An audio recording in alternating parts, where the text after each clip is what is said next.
Welcome to the RTO Superhero Podcast with me, Angela Connell-Richards, where we'll explore the complexities of compliance and how to ensure business success within your RTO. This podcast is for anyone within the training industry who wants to learn from my experience as an RTO consultant, RTO manager, trainer and assessor, and entrepreneur, as well as the experience of other experts in this field. Listen in and let us help you become the RTO superhero you want to be.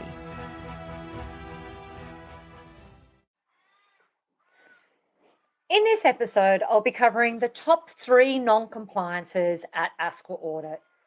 And this is based on our experience of working within RTOs and assisting them through their ASQA audits.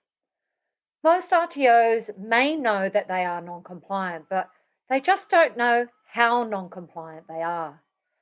ASQA has identified these 3 top non-compliances many times since its inception in 2011, with RTOs constantly failing to meet the requirements of the standards and putting their RTO at risk.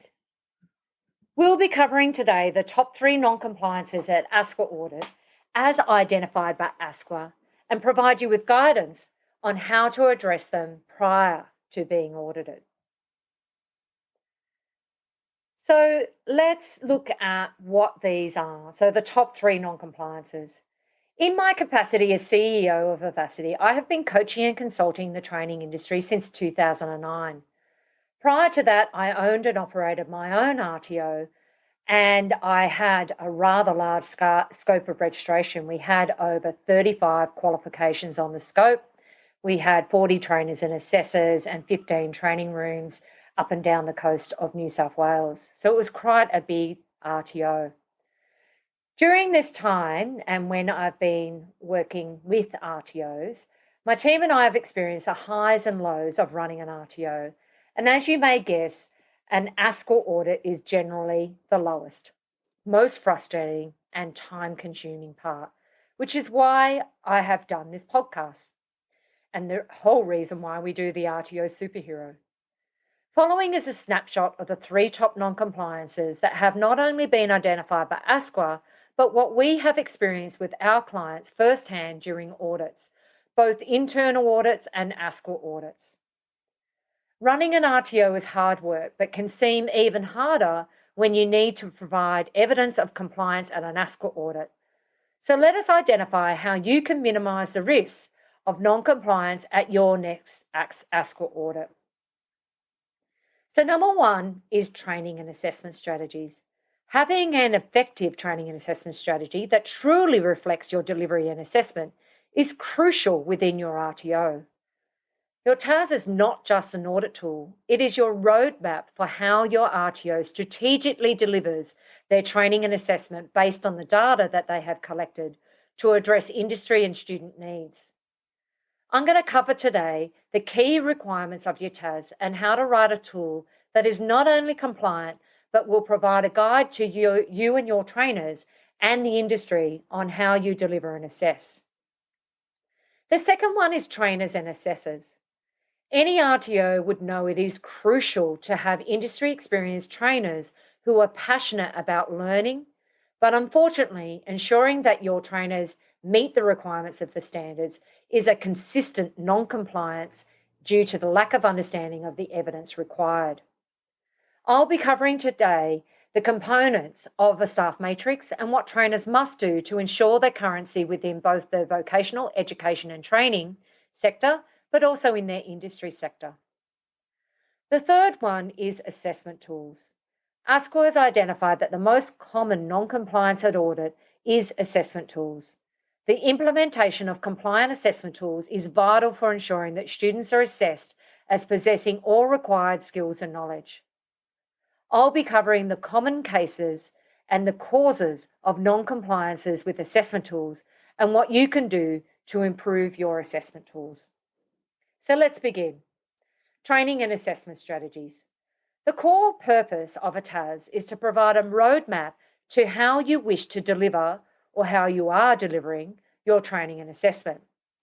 This document should be the core document of your RTO, as it provides trainers with a framework of why and how you want the training to be delivered, and provides other team members with a strategy for the training and assessment practices. Unfortunately, from our experience, it is also the most neglected document within an RTO. Insufficient framework. ASQA has identified that a common issue when auditing a TAS is that the RTO has not provided an accurate or sufficiently detailed framework for the delivery of their training and assessment.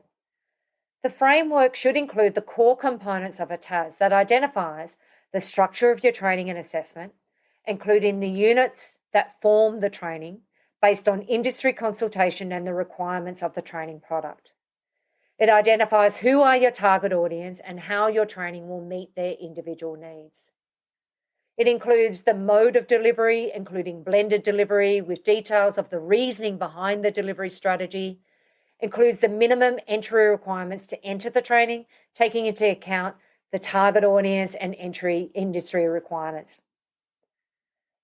The duration of the training and how delivery, taking into account the amount of training and volume of learning, are meeting the requirements. The resources required for training and assessment, including physical resources, assessment, human resources, and learning resources.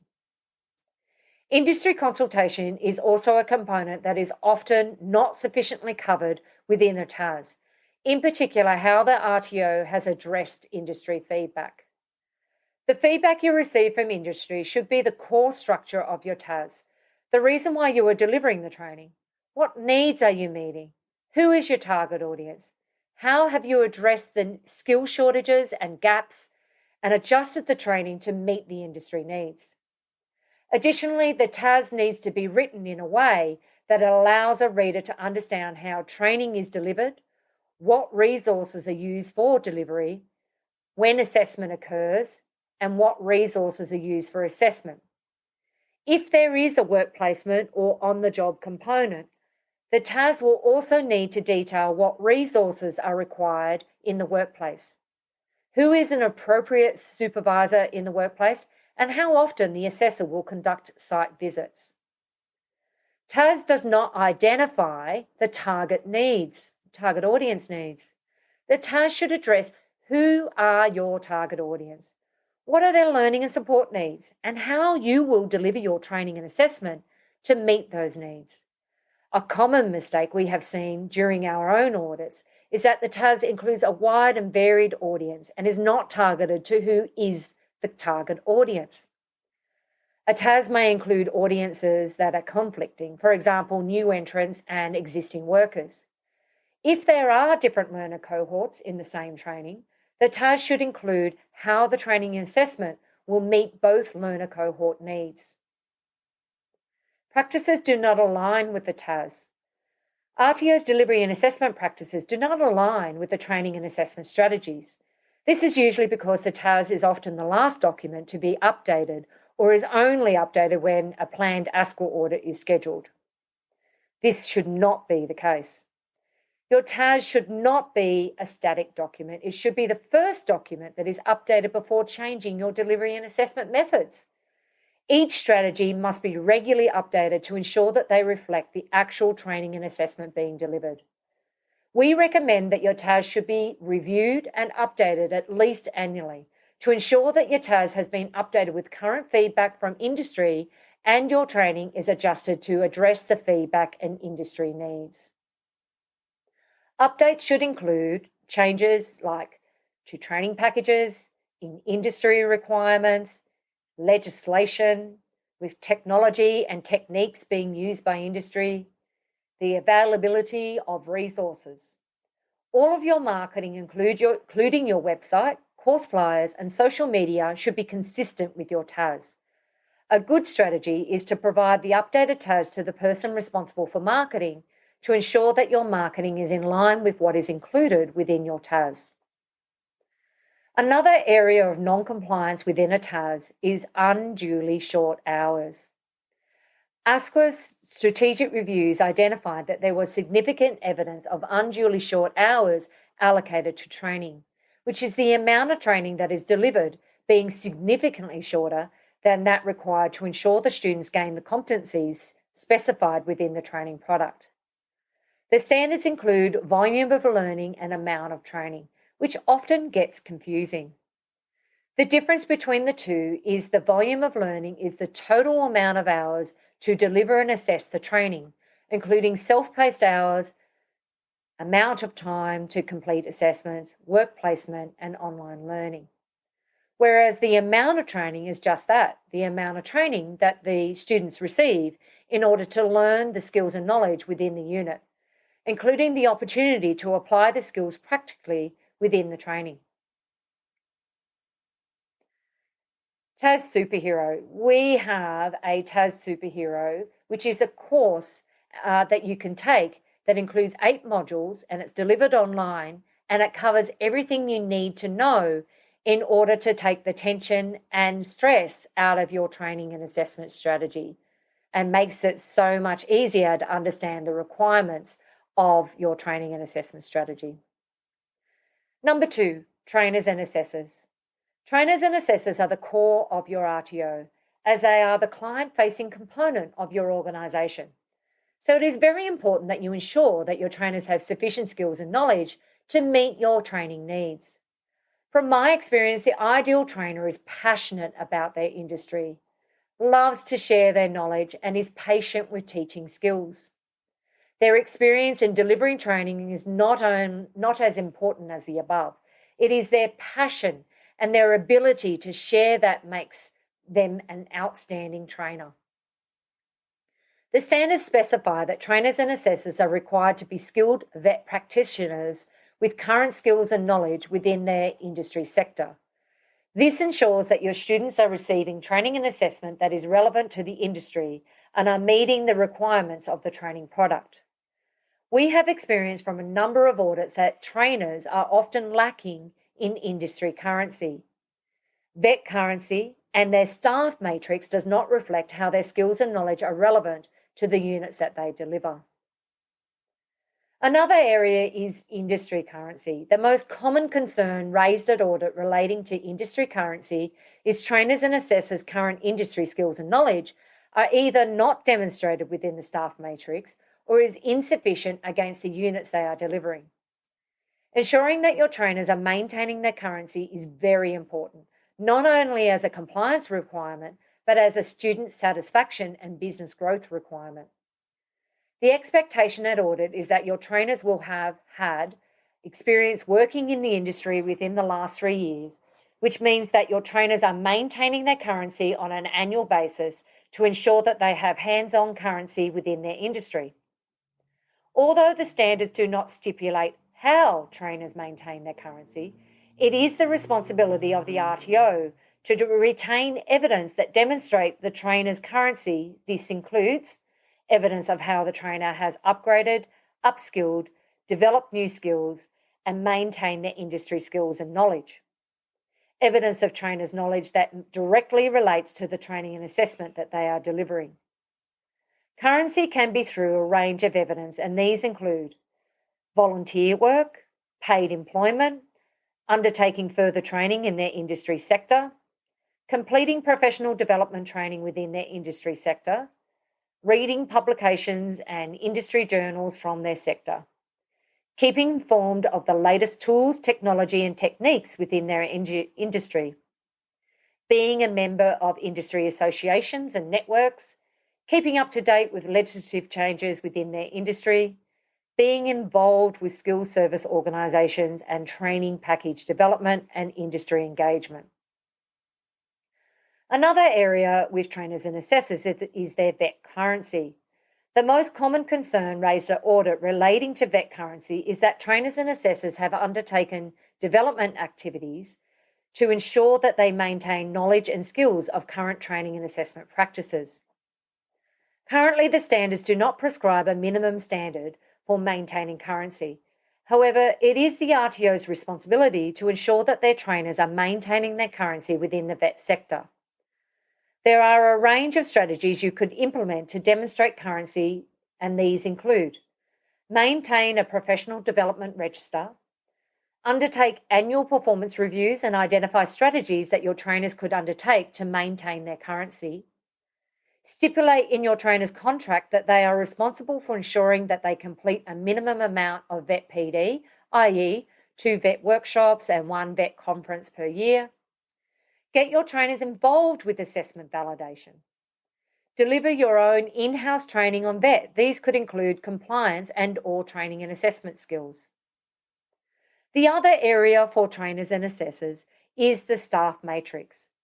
Having a suitably qualified and experienced trainer not only helps you get through the audit process, it also ensures that you are delivering training and assessment that will meet the student and industry needs. How an RTO demonstrates that their trainer is suitably qualified and experienced is through their staff or trainers matrix. The staff matrix should include mapping of your trainer's skills and knowledge against each unit of competency, which should include the relevant industry experience and/or the direct equivalent unit that the trainer and assessor holds. We often find that a trainer may have significant industry experience but does not hold any formal qualifications from their industry sector. In these circumstances, the RTO would need to demonstrate through the staff matrix the skills and knowledge that their trainer delivers and compare this to their industry skills and knowledge.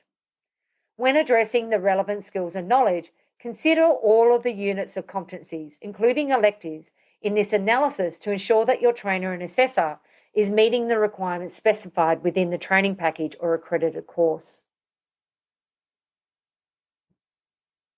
Number 3, assessment tools. So there are 4 key areas of assessment tools that are non-compliant. One is assessment decisions. ASQA has identified that RTOs continue to struggle with demonstrating that their assessment decisions are based on sound assessment practices that address all the requirements of the unit of competency, including the performance criteria, the assessment conditions, foundation skills, the rules of evidence, and the principles of assessment. The best strategy for identifying whether an assessment tool is collecting sufficient evidence is to undertake validation of the assessment tool against the training product requirements. This will identify whether evidence collected not only addresses the unit requirements, but also identifies whether sound assessment decisions were consistently made with sufficient evidence to demonstrate competency. When validating the assessment tool, the process should include and identify that the assessment tool addresses the unit of competency requirements, collects sufficient evidence to demonstrate the student's skills and knowledge of the unit, provides a range of opportunities for the student to demonstrate competency, includes model answers or a marking guide for the assessor to ensure consistency, includes clear instructions to the student and the assessor, and includes clear benchmarking on the expected performance. Assessment decisions should be considered through the evidence collected against all of the relevant requirements, including the principles of assessment and rules of evidence. So let's dive into that a bit further. Rules of evidence. Often identified during audit is that assessment decisions did not address the rules of evidence, which is the evidence that you have collected to demonstrate that the student is competent. These include the evidence collected to demonstrate competency is authentic, valid, current, and sufficient. Sufficiency of evidence is often an area lacking within completed student assessments. Principles of assessment. The way the assessment tools have been written to collect assessment evidence is another area that usually results in finding of critical non-compliance.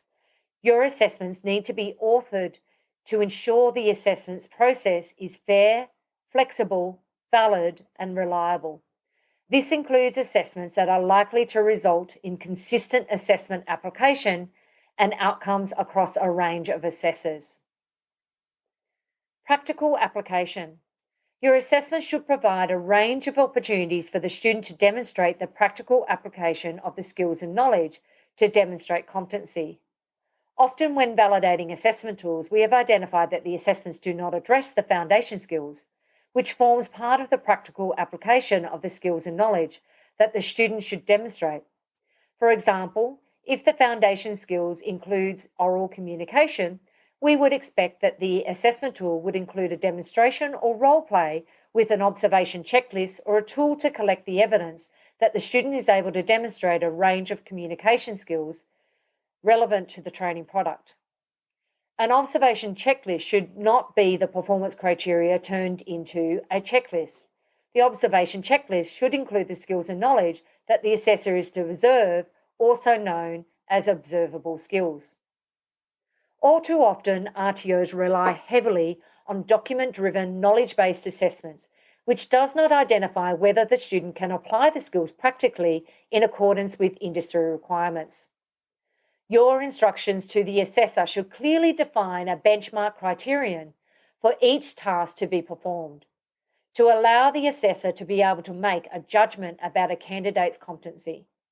Again, these should not be cut and pasted from the unit's performance criteria. Your assessment should enable the student to consistently demonstrate that they are competent. These include the opportunities for the student to practice in multiple situations, able to be practiced over time, and incorporates the opportunity for feedback to be provided by the student. Thank you very much for listening to this episode around the 3 top non-compliances at audit. We have worked with many RTOs around Australia, and we have experienced so many different types of audits with our clients. These come from doing initial registrations or where a client has hired us to get them through re-registration. We have learned a lot in this time, and this is where I'm able to share this with you on this podcast. So thank you very much for giving me this opportunity to share my skills and knowledge with you. Thank you for joining us at the RTO Superhero Podcast with me, Angela Connell-Richards. Please take a moment to rate and review the podcast on your preferred podcast app. Each rating and review helps me fulfill my goal of helping training organisations around Australia to learn and grow in compliance and business success.